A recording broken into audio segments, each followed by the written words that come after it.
తెలంగాణ మాజీ ముఖ్యమంత్రి కేసీఆర్ గారి కుమార్తె కవితను అరెస్ట్ చేయడం సహజంగానే సంచలనాత్మకమైనటువంటి ఘటన. నిజానికి అసెంబ్లీ ఎలక్షన్స్ ముందే ఆవిడని అరెస్ట్ చేయొచ్చు అనే ఒక పెద్ద ప్రచారం జరిగింది. కానీ ఆ తర్వాత ఎందుకో జరగలేదు. దాంతో అప్పుడు ఏదో బీజేపీకి బీఆర్ఎస్కి మధ్య ఏదో కొంత అవగాహన కుదిరిందని ఒక ప్రచారం జరిగినప్పటికీ ఇప్పుడు పార్లమెంట్ ఎన్నికలకు ముందు అరెస్ట్ చేయటం కొంచెం ఆసక్తికరమైన అంశం. ప్రధాని మోడీ హైదరాబాద్కు వచ్చిన రోజునే ఈ పరిణామం కూడా సంభవించడం దానికి దీనికి ఏం సంబంధం ఉందని చెప్పలేకపోయినా బట్ ఇది ఒక అబ్జర్వ్ చేయగలిగినటువంటి గమనించదగ్గ పాయింట్ లాగా అనిపిస్తుంది. అయితే ఇక్కడ విషయం ఏమిటంటే నిజమే, ఎవరు తప్పు చేసినా ఎవరు స్కామ్కు పాల్పడినా చర్య తీసుకోవడం తప్పు కాదు. ఆ ఢిల్లీ లిక్కర్ స్కామ్ మొత్తం స్టడీ చేస్తే అది జరుగుంటే ఇది జరుగుంటే ఇన్ని వందల కోట్లు ఇన్ని వేల కోట్ల నష్టం వచ్చి ఉండేది అని అంటున్నారు. ఓకే, కానీ యాక్చువల్గా జరిగిన నష్టం 125 కోట్లు ఎంతో నష్టం వచ్చిందని ఢిల్లీ ప్రభుత్వం అప్పట్లో అంచనా వేసింది. తర్వాత ఆపేశారు. ఇదంతా జరిగింది. సరే, 100 కోట్లు లేదా 125 కోట్లు లేదు 200 కోట్లు అనుకుందాం. 200 కోట్ల నష్టం జరిగితే ఇంత సీరియస్గా స్పందించిన కేంద్ర ప్రభుత్వం, భారతీయ జనతా పార్టీ ప్రభుత్వం మరి అన్ని కేసుల్లోనూ ఇలా ఎందుకు స్పందించట్లేదనే ప్రశ్నకు మాత్రం సమాధానం దొరకదు. దానికి తోడు భారతీయ జనతా పార్టీతోటి కలిస్తే వాళ్ళంతా పునీతులైపోతారనేటువంటి భావన వస్తూ ఉంది. యాక్చువల్గా తెలంగాణకు సంబంధించి బీఆర్ఎస్ మీద ఒకవైపు కాంగ్రెస్ దాడి, ఇంకోవైపు బీజేపీ దాడి, ఈ రెండు కలిపి ఎట్లయినా సరే బీఆర్ఎస్ని గుంజేయాలి, ఎవరికి దొరికినంత వాటా వాళ్ళు లాగాలన్నట్లుగా ప్రయత్నం చేస్తున్నారేమో అనిపిస్తుంది. ఎందుకంటే ఎంపీలు కొందరు బీజేపీలో చేరడం, మరికొందరు ఒకళ్ళిద్దరు ఇప్పుడు ఇంకా కాంగ్రెస్లో చేరటం, ఎమ్మెల్యేల్లో ఎక్కువ మంది కాంగ్రెస్కి మద్దతు ఇవ్వటం, ఇవన్నీ చూస్తూ ఉంటే సో బీఆర్ఎస్కి ప్రస్తుతం క్లిష్ట పరిస్థితి ఎదురవుతూ ఉంది. సరే, ఈ 20 ఏళ్లలో 21, 23 ఏళ్లలో అనేక గడ్డు పరిస్థితుల్ని కేసీఆర్ ఎదుర్కొన్నారు. 2009లో కూడా గడ్డు పరిస్థితి ఎదుర్కొన్నారు. మొత్తం మీద అప్పుడు జరిగిన పరిణామాలతో ఆయన మళ్ళీ బయటపడి ఆ సంక్షోభం నుంచి బయటపడి 2014 నుంచి 10 ఏళ్ల పాటు దాదాపు 9.5 ఏళ్ల పాటు ముఖ్యమంత్రిగా కొనసాగారు. కానీ కొనసాగినప్పుడు ఆయన కూడా కొన్ని తప్పులు చేశారు. ఏమాట కాబట్టి కాంగ్రెస్ నుంచి వాళ్ళ నుంచి మొత్తం పార్టీని గుంజటం, ఎమ్మెల్యేని లాగటం, దానివల్ల కాంగ్రెస్కే దెబ్బతినిపోయే పరిస్థితి వచ్చిందని అనుకునే పరిస్థితి రావటం. సో అదంతా అయితే అప్పట్లో ఈ రకమైన దాడులు ఇప్పుడు కాంగ్రెస్ పార్టీ ప్రభుత్వం కానీ కేంద్రంలోని బీజేపీ ప్రభుత్వం కానీ ఈ తరహా చేస్తున్న దాడులు అప్పట్లో కేసీఆర్ చేసినట్లు అనిపించాల. కాకపోతే ఆ ఎమ్మెల్యేలను ఏదో రకంగా ప్రలోభపెట్టో ఆకర్షించో తన వైపు చేర్చుకున్నమాట వాస్తవమే. కానీ అది కూడా ఓటుకు నోటు కేసు తర్వాత ఇదే రేవంత్ రెడ్డి, చంద్రబాబు గారు జరిపినటువంటి ఆపరేషన్ని ఫెయిల్ చేయించిన తర్వాత కేసీఆర్ గారిలో ఈ ఆలోచన వచ్చి గవర్నమెంట్కి ఇంకెక్కువ బలం కావాలని ప్రయత్నం చేశారు. కానీ 2018లో బలం వచ్చిన తర్వాత కూడా ఆయన అదే స్థాయిలో పనిచేసేసరికి అది జనంలో కూడా కొంత నెగిటివ్ అయింది. బట్ ఇవి రాజకీయాలు ఎప్పుడు ఆ రకంగా ఉండవు కాబట్టి ఇప్పుడు కాంగ్రెస్కి అడ్వాంటేజ్ వచ్చింది. కాంగ్రెస్ కూడా తన వంతు కృషి చేస్తున్నట్లు ఉంది. ఉదాహరణకి మల్లారెడ్డి గారి కాలేజీ ఉంది. మల్లారెడ్డి గారి కాలేజీ మీద అల్లుడు కాలేజీ, మల్లారెడ్డి గారి కాలేజీ ఇవన్నీ ఉన్నాయి కదా, ఆ విద్యా సంస్థలకు సంబంధించిన రోడ్డు ఏదో ఆక్రమించారని చెప్పి మొత్తం తవ్వేసారు.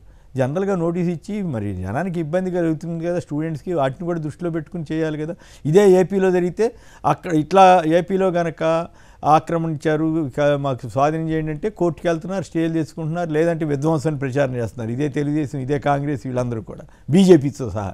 ఇక్కడ మాత్రం వాళ్ళు చేస్తుంది ఏకంగా తవ్వేశారు. ఎక్కడ కాలేజీకి 10 మందికి నడిచే కాలేజీ దారిని తవ్వేశారు. ప్లస్ మల్లారెడ్డి గారి బిల్డింగులను కూడా కూల్చేసే పరిస్థితి తెచ్చారు. మొత్తం పలుగు బుల్డోజర్లతోటి చేయటం ఇవన్నీ జరిగినాయి కదా.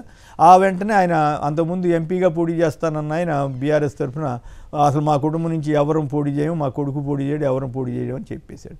ఆ తర్వాత ఆయన డీకే శివకుమార్ దగ్గరికి కర్ణాటకకి వెళ్ళాడు, మంత్రాలు జరుపుకున్నాడు. మొత్తం మీద పరిస్థితిని కాస్త కుదుట పట్టినట్టున్నాడు, కొంచెం తగ్గాడు. సో అంటే అధికారంలో ఉన్న కాంగ్రెస్ పార్టీ మరి ఒకవైపు బీజేపీని విమర్శిస్తూ తను అదే పని చేస్తుంది. అలాగే ఇప్పుడు మహీపాల్ రెడ్డి పటాన్చెరు ఎమ్మెల్యే సోదరుని మీద కూడా సడన్గా అక్రమ కేసులు పెట్టారు. ఇదంతా కాంగ్రెస్లో చేరనందుకేనని మన హరీష్ రావు గారు వీళ్ళంతా కూడా ఆల్రెడీ విమర్శలు చేశారు. సో ఇక మరోవైపు బీజేపీ ఈ కవిత గారిని అరెస్ట్ చేయటం, మరి కవిత గారిని అరెస్ట్ చేస్తే నిజంగా చట్ట ప్రకారంగా తప్పు చేసి ఉంటే అరెస్ట్ చేస్తే ఎవరు కాదన్నారు. కానీ మరి ఇదే ప్రామాణికత మిగతా కేసుల్లో ఎందుకు ఉండట్లేదు? ప్రత్యేకించి చంద్రబాబు నాయుడు గారి కేసుల్లో మనం ఇప్పుడే మిత్రులు చాలామంది వ్యాఖ్యానిస్తున్నారు. ఏమని బీజేపీ తోటి సఖ్యతకి ఆయన ఓడిపోయిన వెంటనే బీజేపీ తోటి రాజీ పడిపోయి ఏదో రకంగా వాళ్ళతోటి కాళ్ళబేరానికి వెళ్ళి జాగ్రత్త పడ్డాడు కాబట్టి ఆయన జోలికి ఇప్పుడు వెళ్ళట్లేదు కేంద్రం అనేటువంటి ఒక అభిప్రాయం అయితే సర్వత్రా ప్రజల్లో వ్యాపించింది. ఉదాహరణకి కొన్ని ఇది అక్కడ ఇద్దరు మంత్రులు అంతా కలిపి 100 కోట్లు కానీ స్కామ్ అవుతుందో లేదో తెలియని ఢిల్లీలో ఇద్దరు మంత్రులు 7-8 నెలలుగా జైల్లోనే ఉన్నారు. మరి చంద్రబాబు నాయుడు గారికి పిఎస్ మీద 2,000 కోట్ల రూపాయల సోదాలు జరిపి ఇదే సిబిటిడి ప్రకటన చేసింది 2,000 కోట్ల అక్రమాలు జరిగాయని చెప్పి. ఎంతవరకు ఆ కేసు ఒక్కడుగు కూడా ముందుకు పడలేదు. ఇన్కమ్ ట్యాక్స్ వాళ్ళు చంద్రబాబు గారు మనీ లాండరింగ్కి పాల్పడ్డారు, ఇంకేవో చేశారని చెప్పి పలుమార్లు నోటీసులు ఇచ్చారు. మరి అదేమైపోయిందో తెలియదు. చంద్రబాబు గారు ఏకంగా 4 తన ఎంపీలని బీజేపీలోకి పంపించారు. సుజనా చౌదరి గారు వాళ్ళు. సుజనా చౌదరి గారి మీద 7,000 కోట్ల బకాయి బ్యాంకు లోన్లు ఎగ్గొట్టిన కేసు ఉంది. ఆయన వెళ్ళి ప్రైమ్ మినిస్టర్ గారి ముందు దర్జాగా కూర్చోగలిగాడు. బీజేపీలో చేరంగానే ఈ పరిస్థితి ఎట్లా వస్తుంది? ప్రైమ్ మినిస్టర్ గారికి ఎప్పుడైనా ఒకే రకమైన పద్ధతి ఉండాలి కదా అని ప్రజలు అనుకోవటం తప్పు కాదు కదా. మరి అంతేకాకుండా ఈ చంద్రబాబు గారి టైంలో జరిగిన ఏపీలో జరిగిన స్కిల్ స్కాము, రాజధాని భూముల స్కాము, అలాగే మద్యం స్కామ్, వీటన్నిటి మీద సిబిఐ ఎంక్వైరీకి రాజధాని భూముల స్కామ్ మీద సిబిఐ ఎంక్వైరీ అడిగితే అసలు ఏం కిమ్మనలేదు. అలాగే స్కిల్ స్కామ్ కేసులో ఈడీ కొంతవరకు దర్యాప్తు చేసింది, కొందరిని అరెస్ట్ చేసింది. అదే కేసులో చంద్రబాబు గారిని ఏపీ గవర్నమెంట్ కూడా అరెస్ట్ చేస్తే అదంతా అక్రమని ఇదే ఈనాడు రామోజీరావు, రాధాకృష్ణ విపరీతమైన ప్రచారం చేశారు. ఆ తర్వాత బీజేపీ తోటి అలైబలై చేసుకున్నారు. అది వేరే ఆస్పెక్ట్. ఏకంగా హోమ్ మినిస్టర్ గారి దగ్గరికి కూడా పురంధరేశ్వర్ గారు తీసుకెళ్ళి లోకేష్ గారిని కలిపారు. అంటే ఇక్కడ కేసులు అనేవి ఎవరు తప్పు చేసినా అది తప్పే, దాన్ని ఎవరూ మనం సమర్థించం. కానీ కొందరు కేసుల్లో కేంద్ర ప్రభుత్వం ఉదాసీనంగా ఉండటం, చూసి చూడనట్టు పోవడం, తన దగ్గరికి రాగానే మొత్తం కప్పిపుచ్చేస్తుంది అనేటువంటి అభిప్రాయం కలిగించడం దేశానికి మంచిది కాదు, బీజేపీకి మంచిది కాదు, ప్రధాని మోడీకి కూడా ప్రతిష్ట కాదు. ఆయన అంతకుముందు టెర్రరిస్ట్ ఇంకా వ్యక్తిగతంగా భార్య లేదని ఇవన్నీ చెప్పినప్పటికి కూడా చెప్పినటువంటి చంద్రబాబు గారితో రేపు వాటేసుకోవడానికి, కౌగిలించుకోవడానికి వెళుతున్నారు. అది ఆయన ఇష్టం. ఇక అది మనం ఏం చేస్తాం? మనం బాధపడినా వాళ్ళు బాధపడకపోతే మనం చేయగలిగేది ఉంది. కానీ బట్ ఒకటి, ఈ కేసుల విషయంలో ఏం చేశారు? చంద్రబాబు గారి మీద తాజాగా ఐఎంజీ భరత్ 850 ఎకరాల కేసు వచ్చింది. అది సిబిఐ ఎంక్వైరీ మీరు వేస్తారా మేము వేయాలా అని తెలంగాణ హైకోర్టు అడిగింది.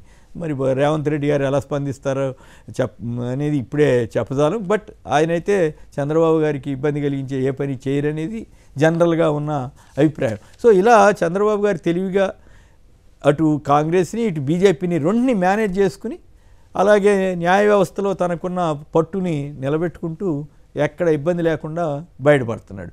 మరి కేసీఆర్ నిజానికి చంద్రబాబును రక్షించాడు. ఓటుకు నోటు కేసు అప్పుడు బ్రహ్మదేవుడు కూడా రక్షించలేడు అన్నప్పటికీ కూడా ఆ తర్వాత అప్పట్లో బీజేపీ వాళ్ళే చెప్పేవాళ్ళు, న్యాయ వ్యవస్థలోని ఒక ప్రముఖుడి ద్వారా ఇన్ఫ్లుయెన్స్ చేయించుకుని కేసీఆర్ ఆయన జోలికి రాకుండా 36 సార్లు ఛార్జ్షీట్లో ప్రస్తావన తెచ్చారు. కానీ ఎక్కడ చంద్రబాబు గారి పేరు లేకుండా జాగ్రత్త పడ్డారు. సో ఆ రకంగా కేసీఆర్ గారు చంద్రబాబు గారికి ఉపయోగపడినట్లు లెక్క.